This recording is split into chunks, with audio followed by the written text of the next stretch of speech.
morning, guys. So I'm sitting, my husband went to the post office, pick up some packages and check my P.O. box. I am sorry for my hair.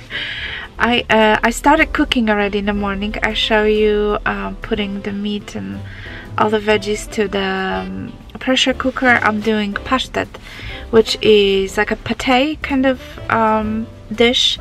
I'm gonna now go home and ground it in my meat grinder like at least 2 times. I'm gonna show you the whole process, but anyway, today is going to be kind of a slow day. I'm just gonna cook, so I'm just gonna show you a couple of dishes that I'm making for Christmas, and yeah, and there's gonna be nothing else happening. I'm having a little bit slow day but I feel actually really tired and I feel like I have a headache, so but I have to do things. So anyway, yeah, so I'm gonna kind of take you through my day and show you the dishes that I'm making today. Okay, so this is the meat that it's cooked, and this is my meat grinder. Now I'm gonna grind it at least 2 times. Sometimes you need to 3 because you want to make sure that there's no, it's like a uniform mass. You don't want to have any, like, you know, visible particles of any meat or, you know, veggies. Or so let me go ahead and grind it.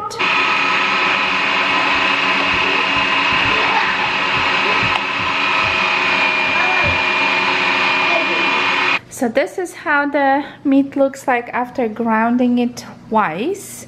So as you can see, it's pretty uniform, kind of like a paste. So what I'm gonna do now, you have to obviously put some spices, and the most important spice is probably the nutmeg, a lot of nutmeg, and some coriander, I think it's called, and of course salt and pepper. And you just have to kind of mix it all together and make sure that it's tasty. So this is how my pashtet looks like. I put it in a baking dish, and I forgot to tell you I added 3 eggs as well. And now I'm just gonna bake it at 375-degree oven for about 1 hour. So I'm gonna show you now how I make my stuffed pork. So what you need is obviously the pork loin. Then you need some apricots. All right. You wanna make sure that you have a dish prepared lined with oven bag. This is how it looks like. So I have my dish here, and then obviously some spices, whatever you want, salt, pepper, anything you like with the pork. Herbs or Provence are very good. So I have everything prepared, and the sharp knife. So basically what I'm gonna do, I'm gonna try to make like a tunnel right in the middle of the meat. So I need to poke from both sides, and I don't want to make it too big, just enough so I can actually put the apricot inside. The next thing you need is just to stick some apricots inside. It's pretty simple. So I'm just gonna load all of as many as you can stick in there. Okay, so my pork is stuffed. The next thing I do, I'm just gonna sprinkle generously with all the spices that I prepared all the way around. And you can, if your pork is a little bit too fat on one side, you can definitely trim it. I trimmed mine just a little bit, and as you can see, I'm just generously putting all the spices around. So this is how it looks like. I put it inside the oven bag, and I'm just gonna close it.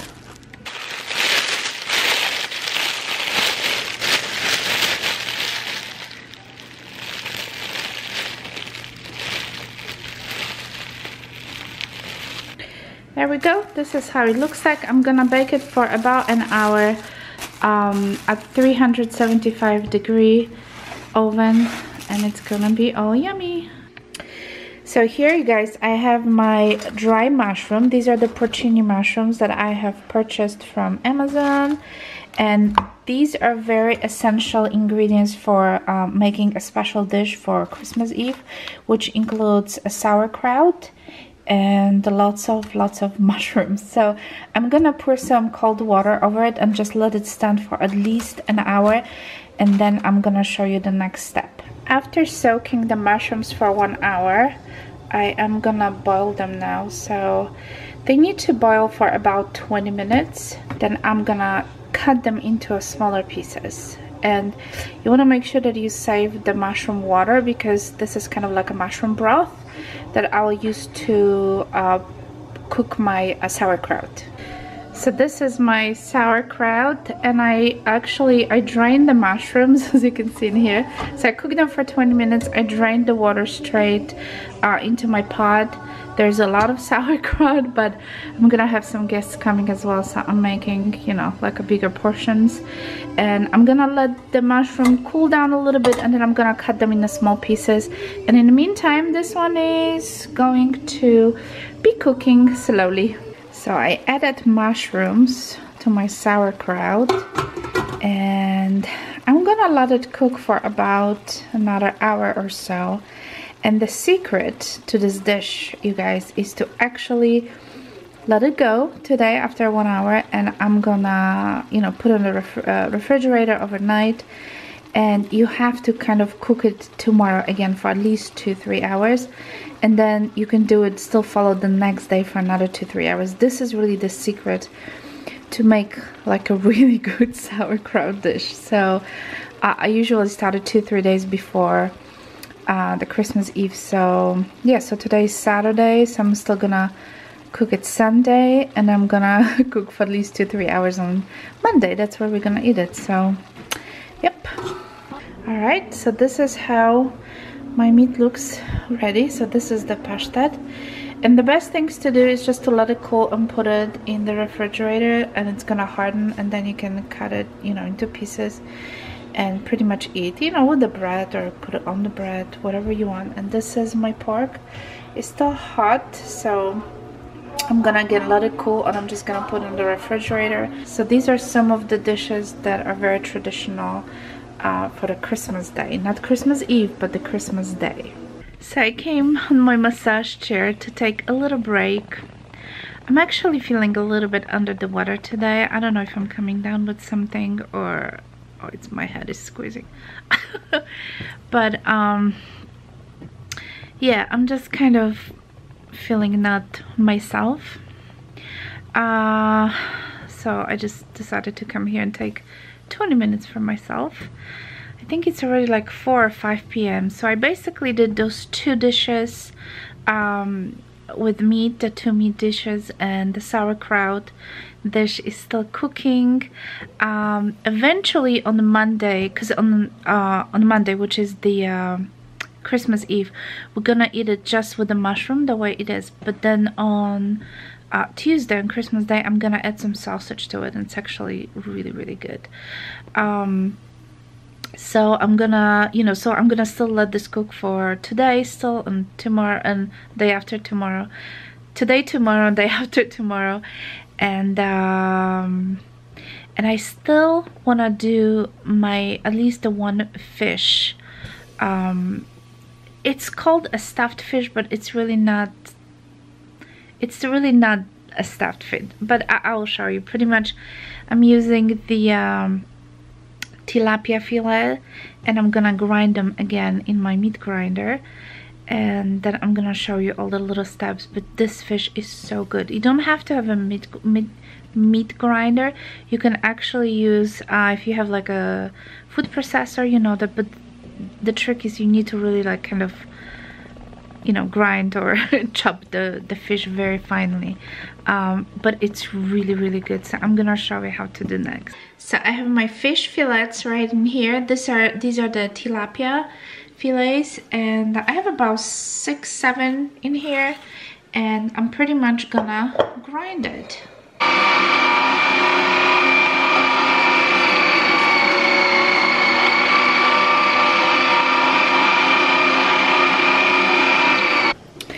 Okay, so this is my fish grounded. I have a cup of about 2 or 3 tablespoons of what is it called, the breadcrumbs. I have half a stick of butter, 3 eggs, a teaspoon of sugar, and some salt and pepper to taste. And I chopped some, actually quite a bit, because you need a lot of Italian parsley and dill, because that's what really makes this fish tastes so good. So I'm just gonna combine all the ingredients, mix it well.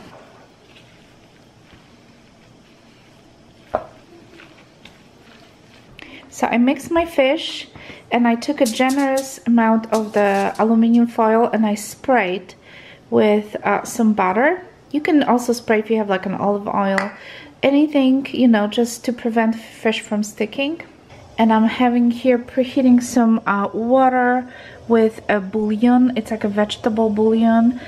You can use obviously the vegetable broth or anything that you have, because that's where I'm gonna cook my fish. Okay, so I'm gonna try to form a little loaf, and if the butter is not completely like dissolved in with the fish, don't worry about it, because it will all melt once it's all cooked. So I'm gonna try to maybe make like a 2 kind of loaves out of that fish, or maybe 3, we'll see. Okay, so basically this is what I'm trying to do, just to create like a little tiny meatloaf, just like so. All right, and then what I'm gonna do, I'm just gonna cover, all right, the foil. And I want to make sure to fold at the sides, because you don't want, once you put this in the water, you don't want the fish to swim out of the foil. So you have to really hold the sides tight. So there we go. And I'm gonna squeeze it both sides pretty tightly. I'm gonna do the same on this side. And this is it. So I created like those little loaves. I'm gonna go ahead and do the rest of them, and then I'm gonna, once the water starts boiling, I'm just gonna put in the water and boil for about 30 minutes. So here are my 3 loaves. I have 2 big ones and the third one is a little bit smaller one. The broth is boiling, so I'm just gonna slowly, I need 2 hands for this. I'm just gonna put the fish in the pot.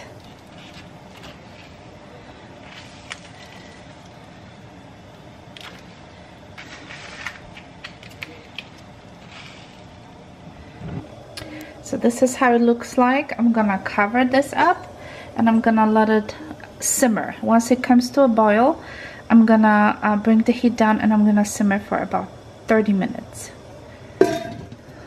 So my fish is cooked. I cannot really show you inside, it's really hot, and I have to pretty much put it overnight to the refrigerator.